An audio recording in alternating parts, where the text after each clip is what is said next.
All right, back on the conversation on TYT. We got another great guest for you guys. Simona Grace is the founder of Moms in Office. She's appropriately also been selected as Mom of the Year in California. Simona, welcome to the Young Turks. Thank you for having me. No problem.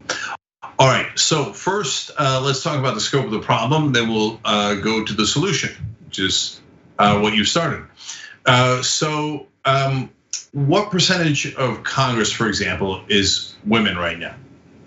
Women are about close to 24% right now in the current Congress. However, very few of them have children under 18.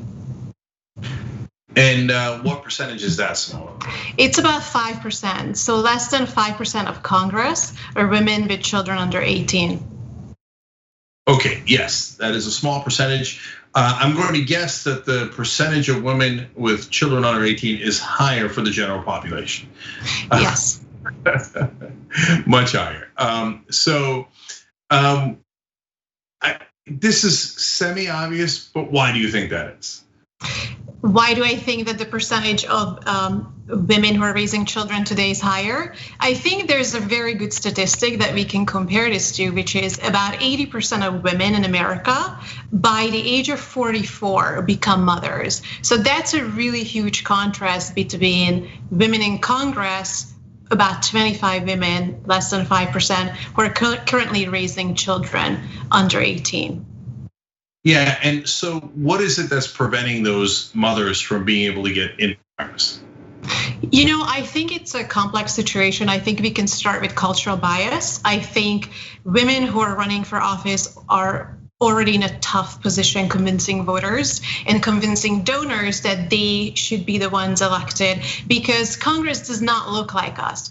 And when it comes to mothers, it's especially difficult because voters and donors constantly question women with children, whether they can balance their responsibilities as a congresswoman with the responsibilities of being a mother. So number one thing that's very difficult for women who are raising children, it's the fundraising.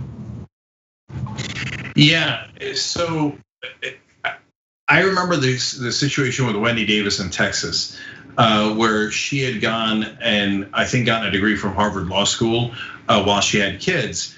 And then she got attacked by the Republicans saying, how dare you go get an education while you've got kids?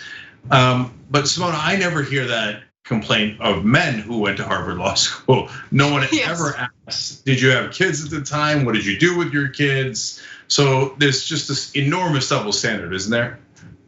That is correct. And I think especially in politics, we all know the images of congressmen, senators, or even presidents running for our presidential candidates running for office, taking photos with a child. And whenever you see a man politician posing for a photo with a child, it's all of a sudden more personable and relatable. But when you see the same thing with a woman, it's something that we're not accustomed to seeing. We have to normalize these images of women in politics also being able to be raising, also having the ability to raise children and run for office at the same time and serve the United States.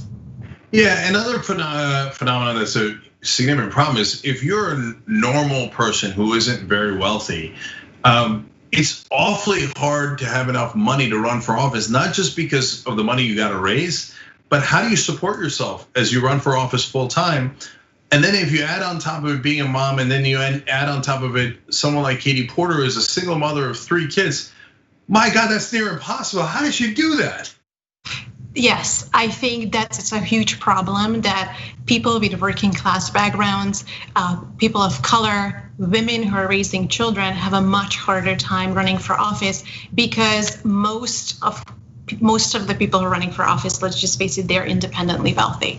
So, and I think a lot of people don't know this, that running for Congress is a full-time job. So if you decide to run for Congress as a mother, especially a single mother, I'm a single mother myself, you have to think about losing your health insurance because health insurance in this country is guaranteed through your employment. How are you going to pay your bills as a woman who's running for office if you don't have a job? Katie Porter by far was the most qualified candidate to win that seat, and she still is. And I've experienced firsthand in 2018 the difficulties that she had raising money. She had to work twice as hard to raise half the amount of the counterparts who maybe are male and Republican. So it is a real situation, and it's a real problem for women, for mothers, and also for the general population of the United States who can afford to run for office.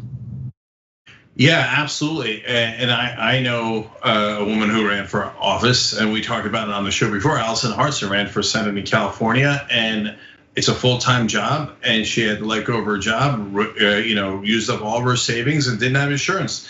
It's just near impossible. So, and by the way, for people who then discriminate against them on top of that, are you nuts? That means they're superwomen. You should be like over the top in voting for them and supporting them, because if they can handle all that, they can handle anything. You would think that. Yeah. Yeah. I mean, look, I'm a married father of 2, and I already find it impossible. I mean, let alone if I was a single dad with 3 kids, I don't know how I'd get anything done, let alone run for Congress. So how does Moms in Office help them, Simona? So Moms in Office is a political action committee. I founded at the end of 2018, and Katie Porter was a big inspiration for me. I was involved with an organization here in Los Angeles called Working Hero, and Working Hero was supporting Katie Porter. And at this time, I realized that she will be the only single mom in Congress if she wins, and she is until this day the only single mom. At that time, I also started looking into political action committees who support moms, and there were no political action committees in the country supporting moms.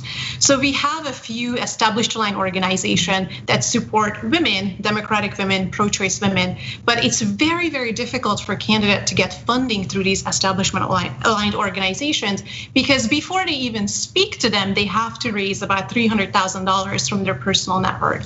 So I wanted to remove these barriers. I wanted to remove the challenges that prevent so many women from becoming the policymakers we need today. So I founded Moms in Office as a single working mom here in Los Angeles. And I said, you know what, if nobody's doing it, then I have to do it. And fast forward now to 2020, we grew into a coalition of moms in politics across the country. Our executive director ran for Congress against Dan Crenshaw in Texas. She's wonderful. I have somebody who challenged Kevin McCarthy in 2018, who's on our board.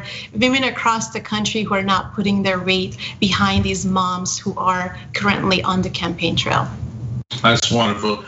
You said something about $300,000. Say that again, because I think it's really interesting. Yes, a lot of political action committees, we all know about them. They have done a lot of great things for women, but let's just face it, they do not help working class women. They do not help moms. They don't help the women who have not raised $300,000 from their personal network. So once you call an organization like that, they say, let me look at your fundraising. Let me see where you are. Let me look at your district and see how winnable it is. And if the women have not raised the amount of funds that they require, they do not help them. Guys, I want you to just sit back and let that sink in. It affects women potentially more, and that's why Simona's organization is so important. But it applies to all of us. Do any of you out there have $300,000 you could raise from your network?